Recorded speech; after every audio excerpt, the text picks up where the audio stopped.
గలతీ పత్రిక అపోస్తలుడైన పౌలు గలతీయులకు రాసిన ఒక వచనాన్ని, మనకున్న సమయం తక్కువ కాబట్టి ఒక వచనాన్ని మనం ధ్యానం చేద్దాం. 4వ అధ్యాయం 12వ వచనం దయచేసి చూడండి, చదవండి. సహోదరులారా, నేను మీ వంటి వాడనైతిని కనుక మీరును నా వంటి వారు కావాలనని మిమ్మల్ని వేడుకొనుచున్నాను. చాలు, మరొకసారి నేను గుర్తు చేస్తా, మీరు చూడండి. సహోదరులారా, నేను మీ వంటి వాడినైతిని కనుక మీరును నా వంటి వారు కావాలనని మిమ్మల్ని వేడుకొనుచున్నాను అని ఇక్కడ వ్రాయబడింది. సందర్భము నేను ముందుగా గుర్తు చేస్తా, మీరు గమనించాలని ప్రభు పేరట మనవి చేస్తున్నాను. ఈ పత్రిక ఉపోద్ఘాతం చెప్పడానికి అంత సమయం నాకు ఉండదు. కొంత సందర్భం గుర్తు చేస్తా.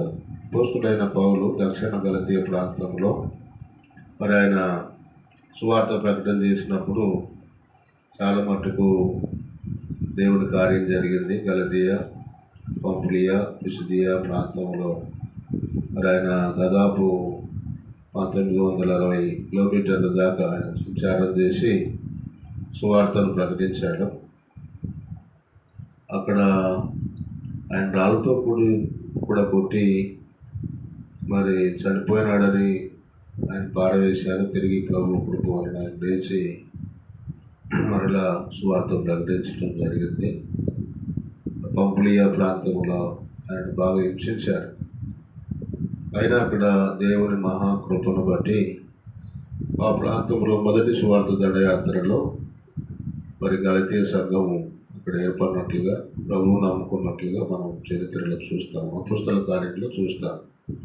మొదటి సువార్త దండయాత్రలో గలతీ సంఘము ఏర్పడినట్లుగా మనం చూస్తాం.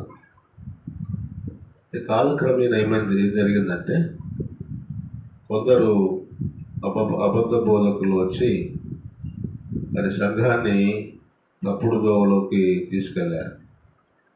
పౌలు విశ్వాసము ద్వారా మనం రక్షించబడతాము, విశ్వాసము ద్వారానే మనం జీవిస్తాము, విశ్వాసం ద్వారానే మరణిస్తాము. విశ్వాసాన్ని గురించి చెబితే కొందరు అబద్ధ బోధకులు వచ్చి ఏం చెప్పారంటే, విశ్వాసం ఉండాలి, అదే సమయంలో క్రియలు కూడా ఉండాలి. క్రియల చేత మనము మరి దేవునిలో జీవించవచ్చు అని. అంటే ఒక రకంగా చెప్పాలంటే, గలతీ పత్రిక 4వ అధ్యాయం 11వ వచనం చూడండి. 9వ వచనంలో ఏముందంటే, 9వ వచనంలో బలహీనమైనవి నిష్ప్రయోజనమైనవినైనా మూల పాఠముల తట్టు మరలా తిరగనేలా. అంటే ఇక్కడ వాళ్ళు ఏం చేస్తున్నారంటే, వచ్చి అబద్ధ బోధకులు, మీరు ఉపవాసాలు పాటించాలా, దినాలను పాటించాలా, ధర్మశాస్త్రంలో ఉన్న ఆచారాలను పాటించాలా, సున్నతి పొందాలా, విశ్రాంతి దినాన్ని పాటించాలా, వీటి వలననే మీరు విశ్వాసం కలిగి ఉంటారు అన్నట్టుగా తప్పుడు బోధలను వాళ్ళు ప్రవేశపెట్టారు. 11వ వచనంలో ఆయన అంటాడు, నేను పడిన కష్టం వ్యర్థమైపోతుందేమో అనే భావన. ఇక్కడ పౌలు తన బాధను వ్యక్తపరుస్తూ 12వ వచనం నుంచి 20 వచనాల్లో పౌలు వారిని ప్రేమతో కూడిన హెచ్చరికలు ఆయన రాశాడు. తిరిగి వారు చేసిన తప్పు బోధనను ఖండిస్తూ వారిని ప్రేమతో తిరిగి ప్రభు వైపు మళ్లించాలని ఆయన వారిని హెచ్చరిస్తున్నట్లే భాగంలో రాయబడింది.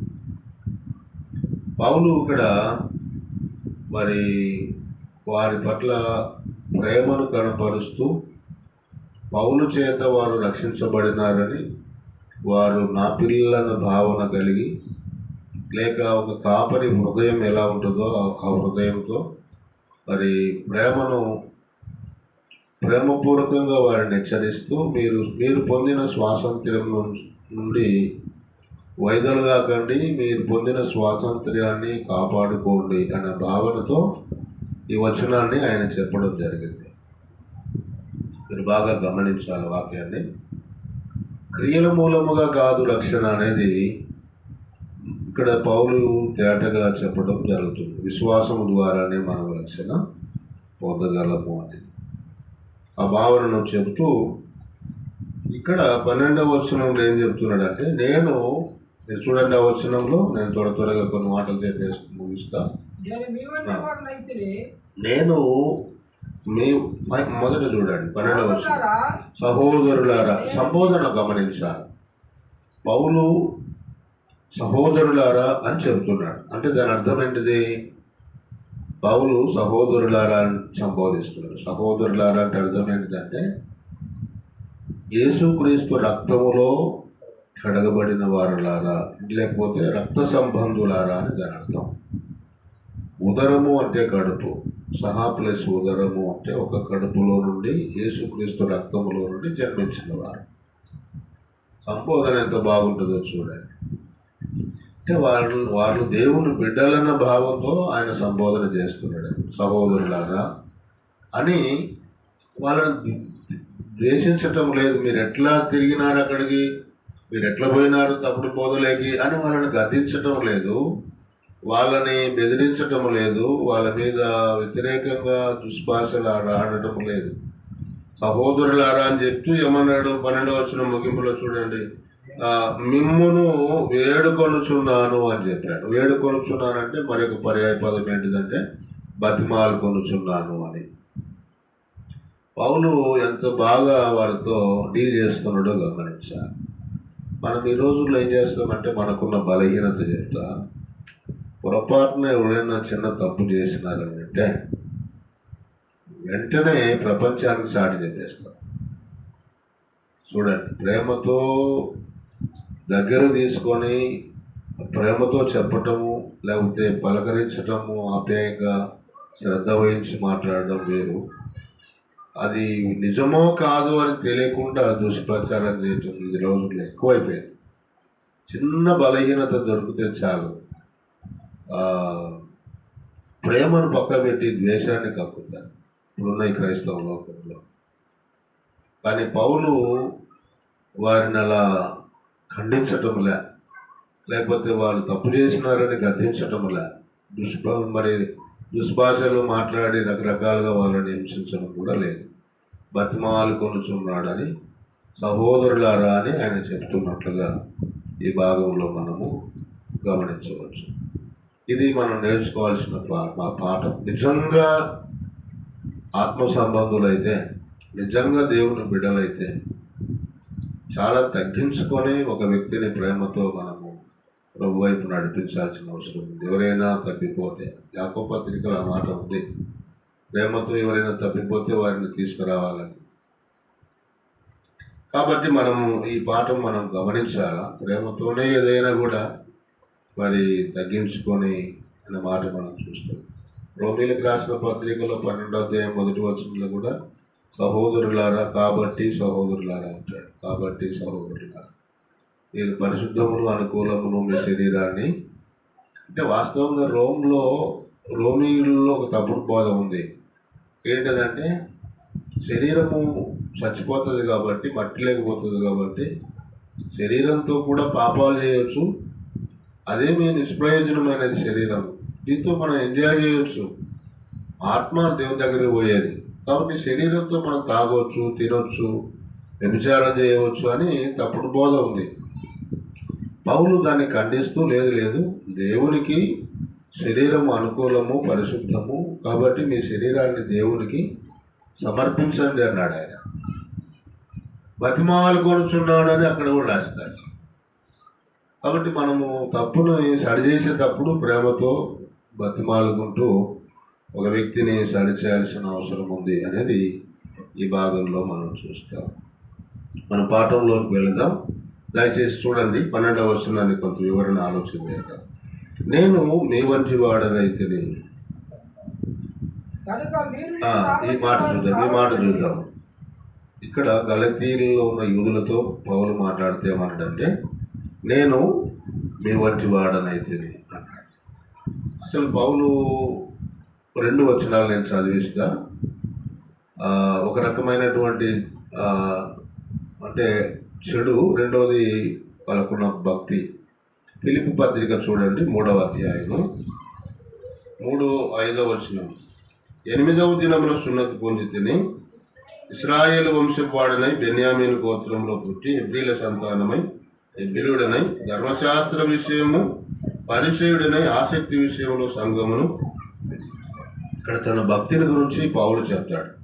అంటే వాళ్ళని కరెక్ట్గా ఎలా చెప్తున్నాడంటే, నేను మీ వంటి వాడనైతిని అంటే మీరు ఎంత భక్తి గురించి వాళ్ళు ఏదో తప్పుడు బోధలు వచ్చి మీ దగ్గర వాళ్ళు ఇదే చెప్తున్నారు కదా, మీకు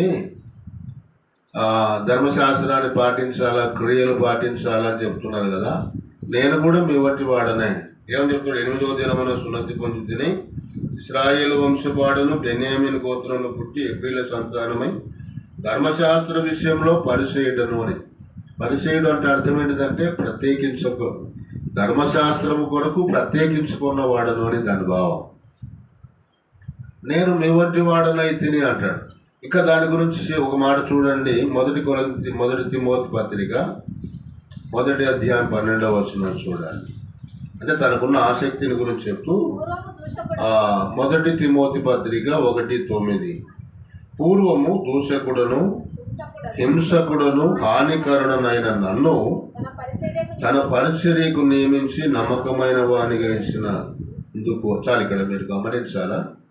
పూర్వము దూషకుడును హింసకుడును హానికరుడునైన నన్ను అన్నాడు. వాస్తవంగా ఆయనకున్న ధర్మశాస్త్రం యొక్క భక్తి అది ఎలాంటి భక్తి అనంటే, ఈ ధర్మశాస్త్రం తప్ప ఇంకేది లేదు. ఎవరైనా వ్యతిరేకంగా ప్రకటిస్తే కోపం ఎక్కువ ఆయనకి. అందుకని యేసుక్రీస్తు నమ్మిన వాళ్ళని చంపడానికి సహితం ఆయన వెనకాడలేదు. పత్రికలు తీసుకొని యూదా మత పెద్దల కూడా క్రైస్తవులను హింసించేవాడు, దూషించేవాడు, హింసించేవాడు, హానికరంగా జీవించేవాడు. దమస్కు ప్రాంతానికి వెళ్ళి క్రైస్తవులు ఉన్నారని చెప్పి ఆయన వెళుతూ ఉన్నప్పుడు దమస్కు దగ్గర దర్శనము ద్వారా సౌలా నీవెందుకు నన్ను హింసించుచున్నావు? అప్పుడు ఆయన సౌలుగా ఉన్నాడు. సౌలు అనే మాట హెబ్రీ పదం, అది హెబ్రీ భాషకు సంబంధించిన నామం. అది తర్వాత పౌలుగా మారినాడు. పౌలు అంటే రోమ్ సంబంధించినది, అది గ్రీక్ సంబంధించిన పదం అన్నమాట. సౌలుగా ఉన్నప్పుడు ఆయన దమస్కు మార్గం దగ్గరికి వెళుతూ క్రైస్తవులను హింసించడానికి పట్టుకోవడానికి వెళుతున్నప్పుడు దేవుడు అక్కడ పట్టుకున్నాడు ఆయనని. ప్రభువైన యేసుక్రీస్తు పట్టుకొని ఇతనిలో మార్పు కలిగించింది. అతను ప్రభువులోకి వచ్చినాడు, రక్షించబడినాడు, రక్షణానందాన్ని పొంది ప్రభువును ఆరాధిస్తూ ప్రభు కొరకు సాక్షిగా ఆయన జీవించటం ప్రారంభించారు. మీరు బాగా గమనించాలి. నేను మీ వంటి వాడనైతేనంటే దాని భావం అది. అంటే ఎంత చక్కగా డీల్ చేస్తున్నాడో వారి దగ్గర మీరు ఆలోచన చేయాలి. నేను మీ వంటి వాడనైతే, నేను మీకంటే నేను ఎక్కువ ఆసక్తి విషయంలో పరిచయుడిగా ఉండి ఎవరైనా క్రీస్తు నమ్ముకున్నారంటే, ప్రభువు నమ్ముకున్నారని అంటే నేను హానికరంగా హింసించేవాడిని. మీకు తెలుసా, నేను నా సంగతి మీకు తెలుసా, నేను మీకంటే ఎక్కువ అన్నట్టుగా ఆయన చెప్తున్నాడు. ప్రభువును నమ్ముకున్న తర్వాత, యేసు ప్రభువును నమ్ముకున్న తర్వాత ఆయన దేవునిలో ఆనందిస్తూ ప్రభు కొరకు జీవించడానికి తీర్మానం చేసుకున్నట్టుగా మనం చూస్తాం. పౌలు చరిత్ర చాలా పెద్దది, మనము ధ్యానించాలంటే కుదరదు. ఇక్కడ 2వ తలంపు నేను గుర్తు చేస్తా. పౌలు నేను మీ వంటి వాడనైతిని కాబట్టి మీరు నా వంటి వాడు కావాలని ఆయన కోరుతున్నాడు. మీరు నా వంటి వారు కావాలనని అనే భావన ఇందులో నేను పొందిన రక్షణ, నేను ప్రభువు చేత పట్టబడిన సందర్భం మీరు తెలుసుకోవాలి. ధర్మశాస్త్ర క్రియల మూలంగా నీతిమంతుడుగా ఎవరూ తీర్చబడరు. యేసుక్రీస్తునందు విశ్వాసము ద్వారానే ఒక వ్యక్తి రక్షించబడతాడు అన్నది అక్కడ వారికి చెప్పడానికి ప్రయత్నం చేస్తున్నాడు పౌలు. పాపం వలన నీతి క్రియలు చేస్తే పాపం పోదు. పాపికి రక్షణ క్రీస్తు యేసునందే, ఆయనందు విశ్వాసము ద్వారానే ఒక వ్యక్తి, ఒక పాపి రక్షించబడతాడు అని చెప్పడం ప్రారంభించాడు. నిజమే, మనలో కూడా కొంతవరకు ఈ స్వభావం ఉంటుంది. ఏదో మంచి పనులు చేస్తే దేవుడు మనల్ని కనికరిస్తాడేమో అన్నట్లుగా. మన నీతి క్రియలను బట్టి కాక అంటాడు తీతు పత్రికలో 3వ అధ్యాయం 5వ వచనంలో. మన స్వనీతి, మన సొంత నీతి, మన క్రియల ద్వారా ఎప్పుడు మనం మేలు పొందలేం. యేసుక్రీస్తు ద్వారానే మీరు గమనించాలి. ఈ లోకం ఏం చేస్తుందంటే, పుణ్యం చేస్తే, భక్తి చేస్తే, యాత్రలు చేస్తే మోక్షం వస్తుంది అనుకుంటారు. గంగలో మునిగితే మోక్షం దొరుకుతుంది అనుకుంటారు. యాత్రలు చేస్తే, వ్రతాలు చేస్తే, దాన ధర్మాలు చేస్తే, పూజలు చేస్తే మోక్షం దొరుకుతుంది అనుకుంటారు. క్రియల వలన ఎప్పుడు మోక్షం రాదు, మీరు గమనించాలి.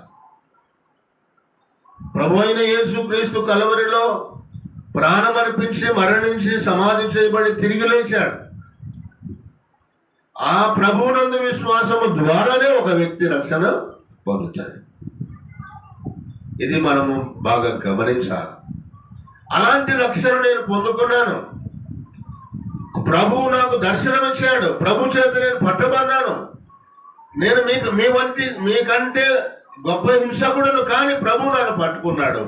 నేను ప్రభువుకు దాసుడుగా ఉన్నాను, ప్రభువును సేవిస్తున్నాను, ప్రభువును ఆరాధిస్తున్నాను, అంతరంగంలో నాకు సమాధానం ఉంది అని ఆయన రక్షణను గురించిన సువార్త వారికి అందిస్తున్నట్టుగా భాగంలో మనం గమనిస్తాం. ఇది మొదటి తలంపు. రెండవ తలంపు, అందులోనే మీరు నా వంటి వారు కావాలనంటే ఒక వచనాన్ని నేను చూపిస్తా, చూడండి. రోమాపత్రిక దయచేసి చూడండి, 10వ అధ్యాయం 1వ వచనం. ఇశ్రాయేలీలు రక్షణ పొందవలనని నా హృదయాభిలాష, వారి విషయమై నేను దేవునికి చేయు ప్రార్థన ఉన్నది. ఆసక్తి గల వారిని గురించి సాక్ష్యం ఇస్తున్నాను, అయినను వారి ఆసక్తి జ్ఞానానుసారమైనది కాదు. అంటే ఇక్కడ మళ్ళీ ఒకసారి వాళ్ళ బలహీనత చెప్తున్నాడు. ఏమని? వారి ఆసక్తి గలవారే అంటే వాళ్ళది జ్ఞానానుసారమైన ఆసక్తి కాదు. అంటే ధర్మశాస్త్రంలో వాళ్ళు ఇంకా ఉన్నారు. ఇశ్రాయేలీలు రక్షణ పొందలే, వాళ్ళు ప్రభులో లేరు. వారి ఆసక్తి గలవారే కానీ వాక్యానుసారమైన, జ్ఞానానుసారమైన ఆసక్తి కాదు వాళ్ళది.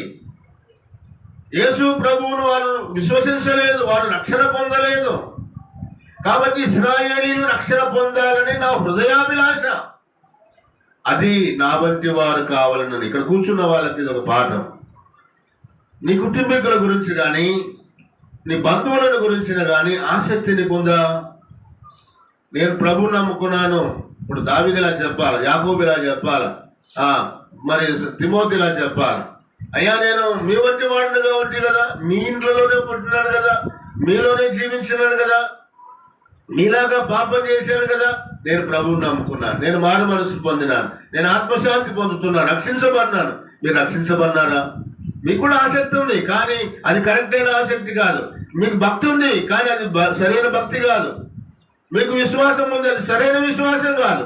యేసుక్రీస్తు రక్తము ద్వారా సువార్తను విని రక్షించబడిన విశ్వాసం కాదు అని మనం చెప్పవచ్చు. ఇశ్రాయేలీయులను గురించిన ఆసక్తి పౌలుకుంది. మీరు నా వంటి వారు కావాలని అంటే దాని భావం అదే.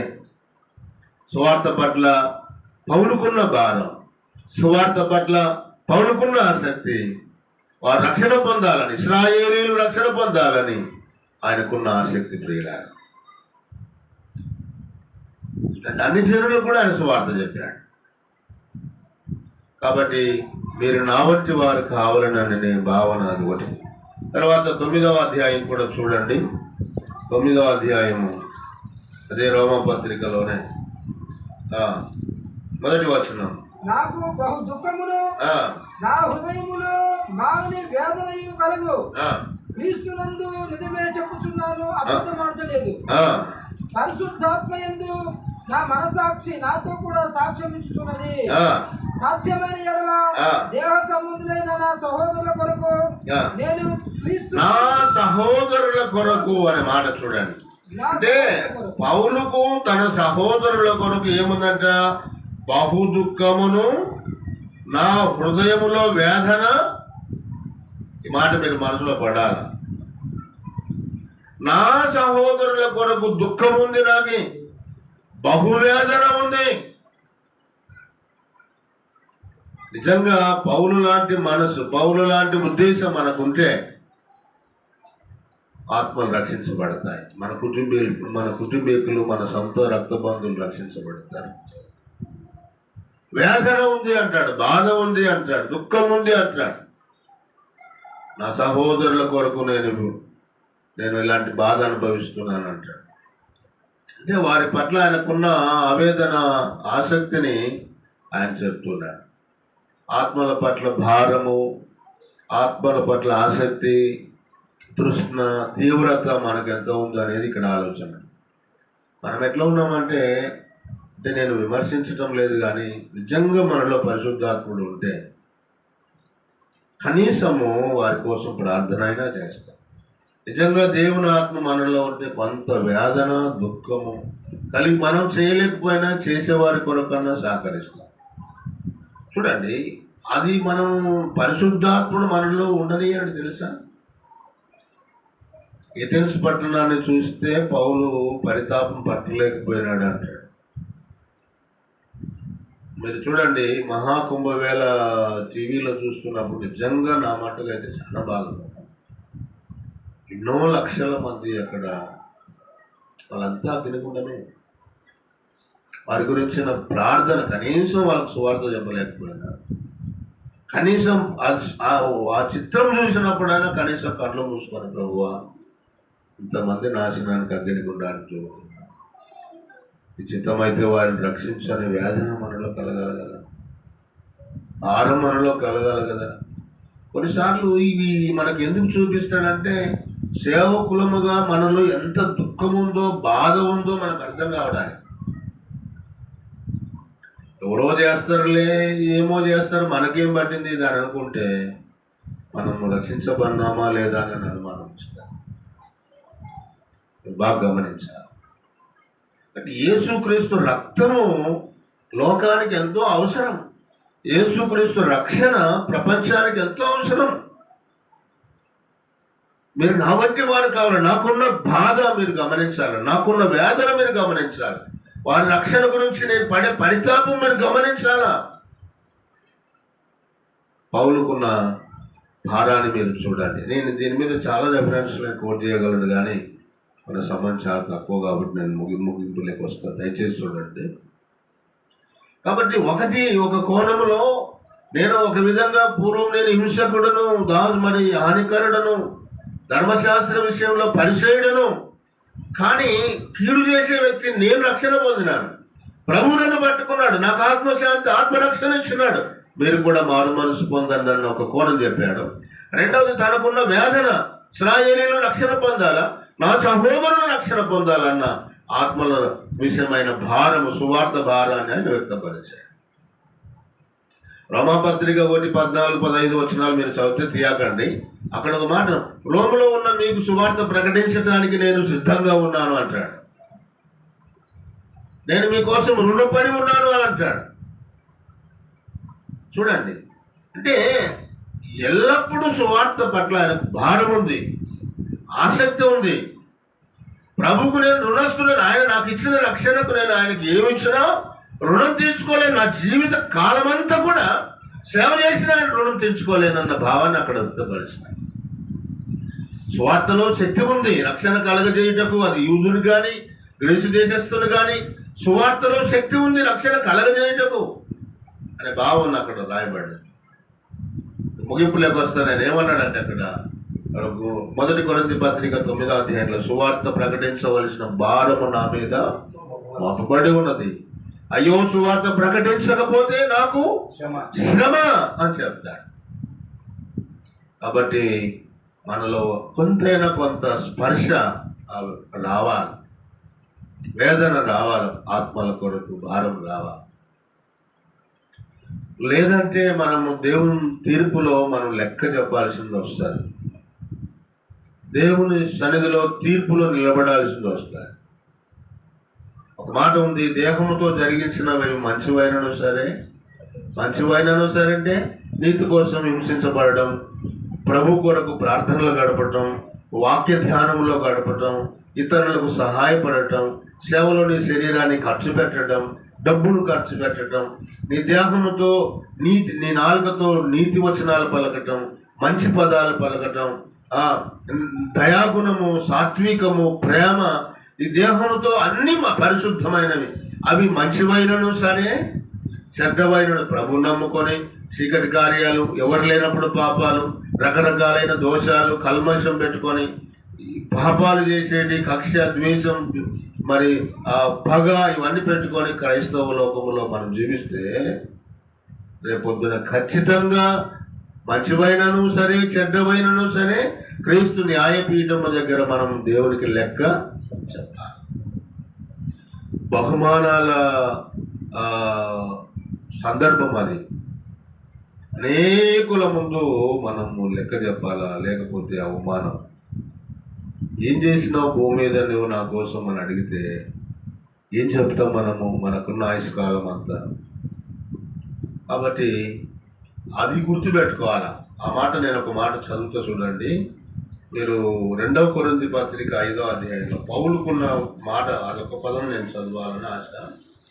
2వ కొరింథీ పత్రిక 5వ అధ్యాయము, అయ్యా క్రీస్తు న్యాయపీఠం గురించి కాదు కానీ 11వ వచనం చదవాలి. 10, 9, 10లో న్యాయపీఠం గురించి చెప్పినాడు, క్రియల గురించి చెప్పినాడు.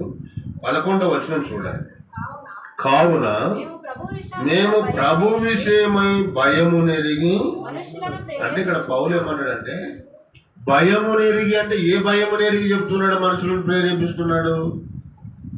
ఏ భయమును? క్రీస్తు న్యాయపీఠము దగ్గరకి నేను వెళ్ళాలన్న భయం. మీరు బాగా గమనించాలి. ఈ మొదటి కొరింథీ పత్రిక 5వ అధ్యాయం, 2వ కొరింథీ పత్రిక 5వ అధ్యాయము, ఆ అధ్యాయం అంతటికి ఒక పేరు ఏంటిదంటే గురి. పౌలుకున్న గురి. ఈ 2వ కొరింథీ పత్రిక బైబిల్ కాలేజీలో వచనం ధ్యానం చేశాను నేను. కూడా రాయబడింది, కాలేజీలో ఉంది.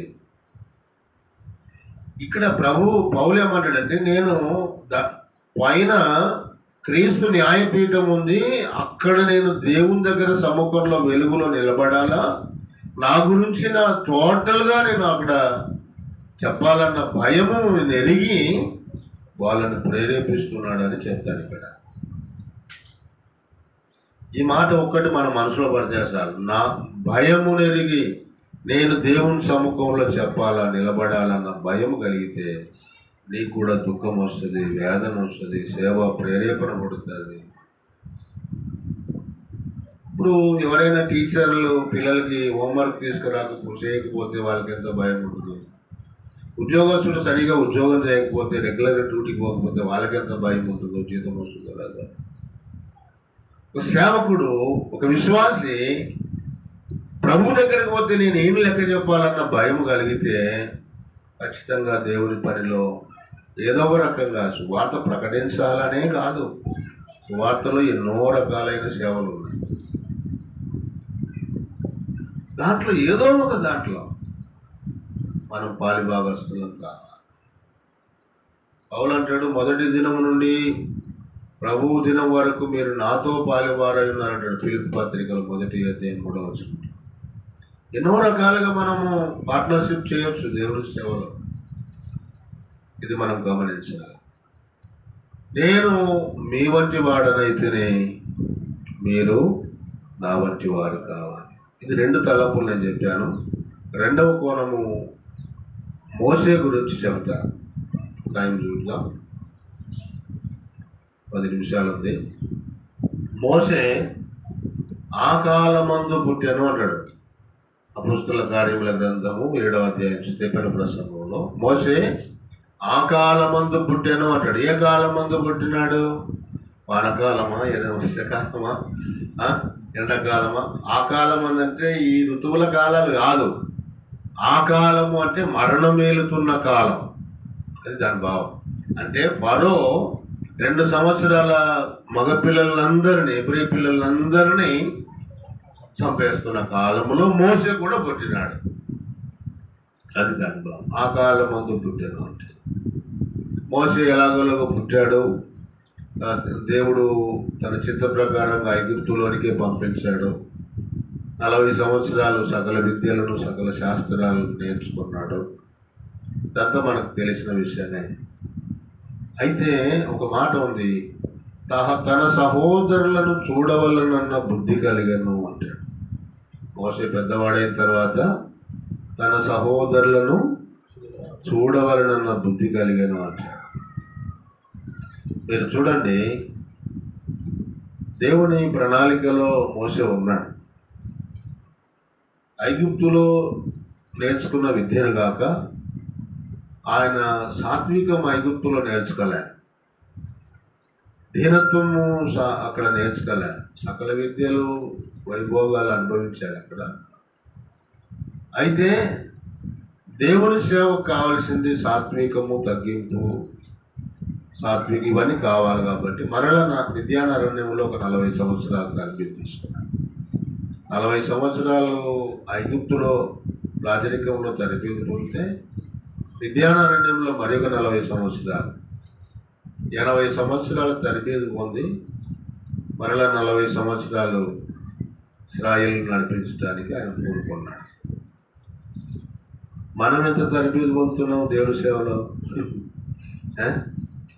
ప్రభువైన యేసు 30 సంవత్సరాల తర్వాత బయటకు వచ్చి 3.5 సంవత్సరాలు సేవ చేసినాడు. బాప్టిజం యోహాను 30 సంవత్సరాలు అరణ్యంలో ఉండి 6 నెలలే ఆయన సేవ చేశాడు. చూడండి, దాగి ఉండటం కూడా నేర్చుకోవాలి. తల్లి దగ్గర మోసే తరబీదు పాలు విడిచే వరకు తల్లి దగ్గర, తర్వాత ఐగుప్తు రాజరికంలో విద్యానారణ్యంలో తరబీదు పొందినాడు. నేను ఇవన్నీ మీకు తెలియని కాదు, కానీ ఒక వచనం చదివించడానికి నెల గుర్తు చేస్తున్నాను. ఎబ్రీలకు రాసిన పత్రిక 11:24 చూడండి. 11:24. మోసే పెద్దవాడైనప్పుడు విశ్వాసమును బట్టి ఐగుప్తు ధనము కంటే క్రీస్తు విషయమైన నింద గొప్ప భాగ్యమని అల్పకాలము పాప భోగమును అనుభవించుట కంటే దేవుని ప్రజలతో శ్రమ అనుభవించటం మేలని యోచించి ఫరో కుమార్తె యొక్క కుమారుడిని అనిపించుకొనటం ఒప్పుకొనలేదు. ఎలైనగా అతడు ప్రతిఫలముగా కలగబోవు బహుమానం ఎంత దృష్టి ఉంచెను.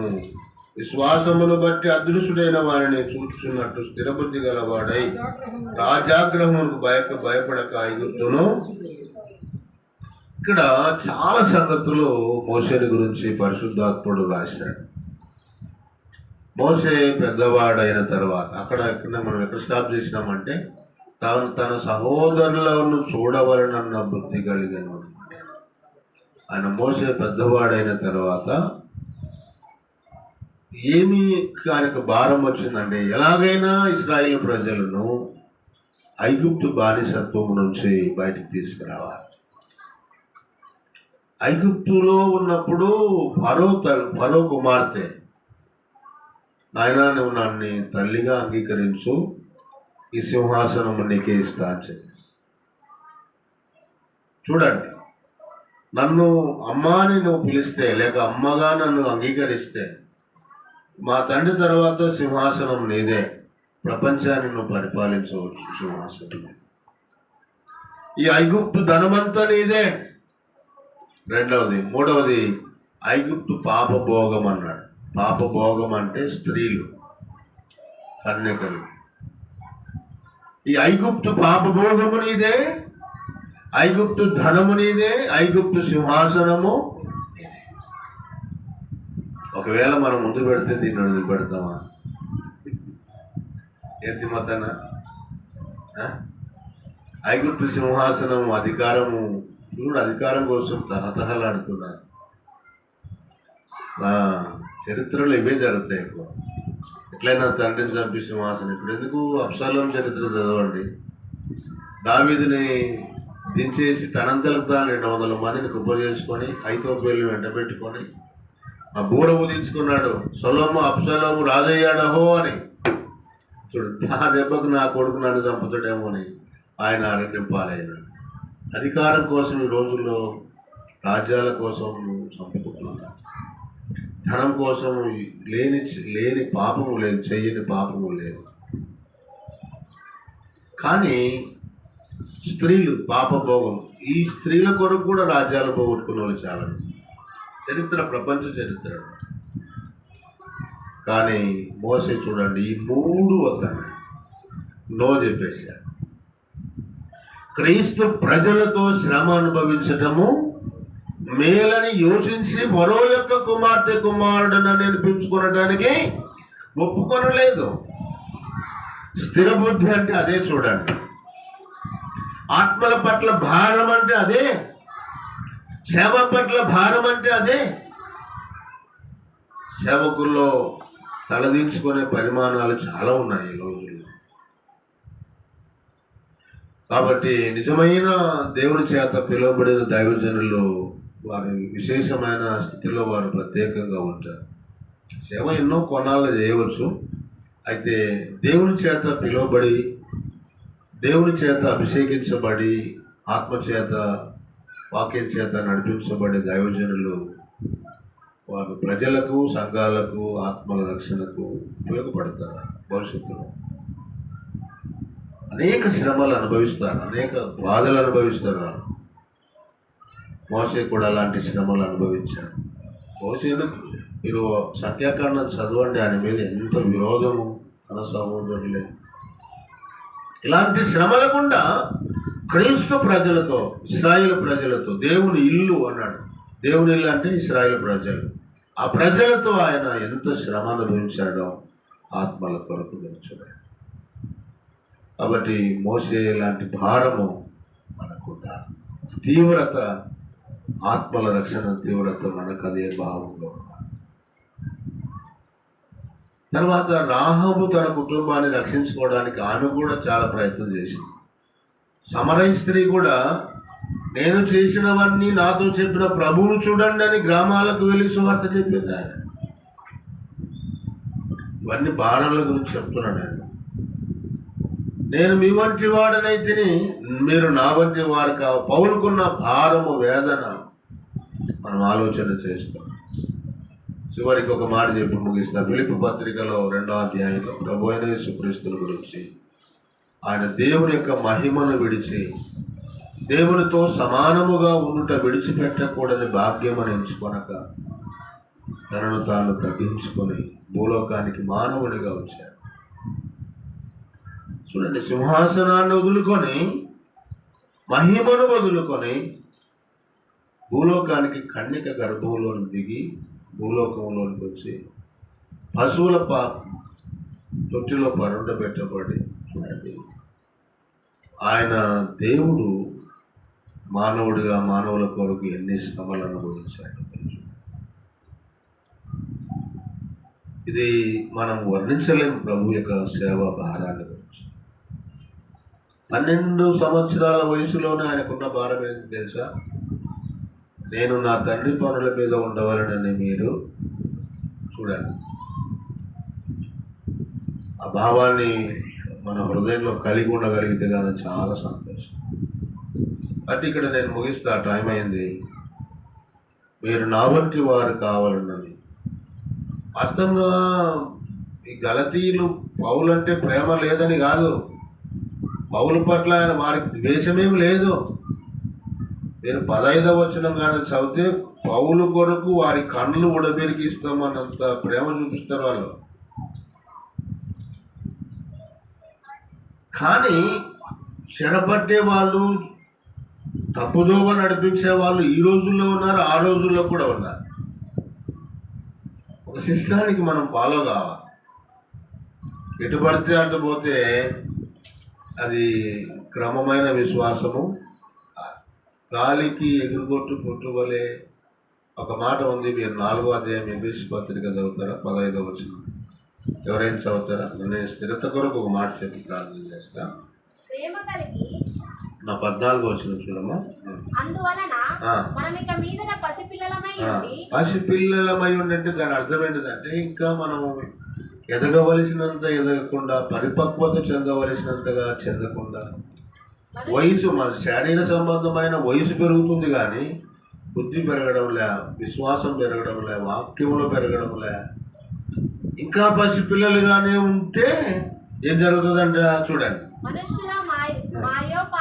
మనుషుల మాయోపాయాలు చూడండి. మీరేం చేయాల్సిన పని లేదు, ముంచోడ తీసుకుంటే చాలు మోక్షం వస్తుందని ఆ రోజుల్లో బ్రిటిష్ వాళ్ళ దొరలు ఇక్కడికి వచ్చి అప్పుడు బోధ చేసినారు. ఇప్పటికి కూడా కొంతమంది ఏం చేస్తుండో తెలుసా? కూలికి డబ్బులను పిలుచుకొని బాప్తీసాలు ఇచ్చి బైబుల్ పంచి మీకు రక్షణ వచ్చింది పోండి అని చెప్పి జనాలు ఎట్లా రక్షణ పొందినావు నేను చాలాసార్లు అడిగిన పడుతున్నాను. ఏం లేదు సార్, దొరలు వచ్చింది, బాప్తీసాలు ఇచ్చినారు, బైబుల్ ఇచ్చినారు, నువ్వు రక్షణ పొందినావు అన్నారు. అంతే. వాళ్ళ హృదయం ఎప్పుడు పొడవబడింది, వాళ్ళు ఎప్పుడు పశ్చాత్తాపడినారు, దైవ చిత్తానుసారంగా ఎప్పుడు దుఃఖపడినారు వాళ్ళు. ఈ రోజుల్లో సెవెంత్ డే అడ్వెంటిస్ట్ వాళ్ళు కూడా అంతే. తొగురుచేడుకు వచ్చినారు. తొగురుచేడు 95లో నేను బురదలో రోడ్డు లేవు, సైకిల్ భుజం మీద పెట్టుకొని సేవ చేసినారు అక్కడ. 94 డిసెంబర్ నుంచి 95, 96, 97 వరకు. వీళ్ళు సెవెంత్ డే వాళ్ళు చేంజ్ చేసినారంటే డైరెక్ట్గా సువార్తకు రాలే వాళ్ళు. ఆ ఊరు పెద్దల కాడికి వచ్చినారు. వచ్చి సార్ మేము పలానా ఇక్కడి నుంచి వచ్చినాము, మీ ఊరిలో దేవాలయాలు ఉన్నాయి కదా సార్ అంటే ఉన్నాయి ఉన్నాయి. మసీదులు ఉన్నాయా సార్ అంటే ఉన్నాయి. మరి చర్చిలు ఉన్నాయా సార్ అంటే లేవు, మీ ఊర్లో చర్చిలు. అందుకనే మన ఊరు వాస్తు బాగలేదు సార్. వాళ్ళు ఏమంటారు, మన ఊరు వాస్తు ఉండాలంటే చర్చి ఉండాలా. మీరు చర్చి మేమే కట్టిస్తాం మా డబ్బులతోటి, మీరు ఏదైనా స్థలం ఇస్తే చాలు సార్ అని. వాళ్ళు ఏం చేస్తారు, వాడిని నాగన్న గారిని వాడిని పిలిచు చర్చి కట్టిస్తారంట, స్థలం ఇవ్వండి, కళ్ళం మీరు ఇవ్వండి అంటే వాళ్ళు పాపం ఇట్లా మాట్లాడారు. చర్చి కడతా అంటే మా ఊర్లో మేలే కదా అని స్థలం ఇస్తారు, చర్చి కడతారు. ఆ మాది వాళ్ళందరినీ, అక్కడ ఉన్న వాళ్ళందరినీ, ఆ పాలెంలో ఉన్న వాళ్ళందరినీ తీసుకొని ముచ్చటేస్తారు. ఆ పక్కన అందరూ ఉంది, అందరూ బాప్టిజం ఇచ్చినారు, బైబుల్ ఇచ్చినారు, సంఘం స్థాపించినారు. అది ఎట్లా బైబుల్లో? అది కరెక్టేనా? ఇట్లాంటి తప్పుడు బోధలు చాలా ఉన్నాయి. మనము ఈ రోజుల్లో వాటిని నమ్ముతున్నాం. సరైన సువార్త ప్రకటించే వాళ్ళు లేరు. చూడండి, అలాంటి బోధల వలన మనలో కూడా పసిపిల్లలమై మాయోపాయాలకు చదవమా మాట మాయోపాయపు చేత లాగు కుయుక్తితోను గాలికి కొట్టుకొని పోవునట్లు కల్పింపబడిన ప్రతి ఉపదేశమునకు ఇది మన విశ్వాసం. ఒకసారి గుత్తి అంటాం, ఒకసారి సతీష్ అన్న అంటాం, ఒకసారి గుడారాల పండుగ అంటాం, గుడారాలు గుంటూరు పోతాం. గాలి ఎట్లా పడితే ఈ రోజుల్లో విశ్వాసంలో చూడండి. వాళ్ళు ఒక 3 సంవత్సరాలు గ్యాప్ ఇచ్చినప్పుడు ఇప్పుడు ఆడబోతున్నావు అని అంటే సతీష్ గారు ఎంతకుముందు ఆడబోతుంటే గుర్తుకు పోతుంది. చూడండి, వాళ్ళ రక్షణ మనం ఆలోచన చేయాలి. వారికి సరైన రక్షణ లేదు అని దాని భావం. కల్పింపబడిన ప్రతి ఉపదేశం, ఈ రోజుల్లో సేవకులు కూడా అంతే. తనకు తానుగా ఒక కోడి గుడ్ల మీద పొదిగినట్టుగా తనకు తానుగా బైబిల్ దగ్గర కూర్చొని నేర్చుకొని ప్రార్థించి కనిపెట్టి లేఖనాలు నేర్చుకున్న అనుభవాలు ఈ రోజుల్లో లేవు.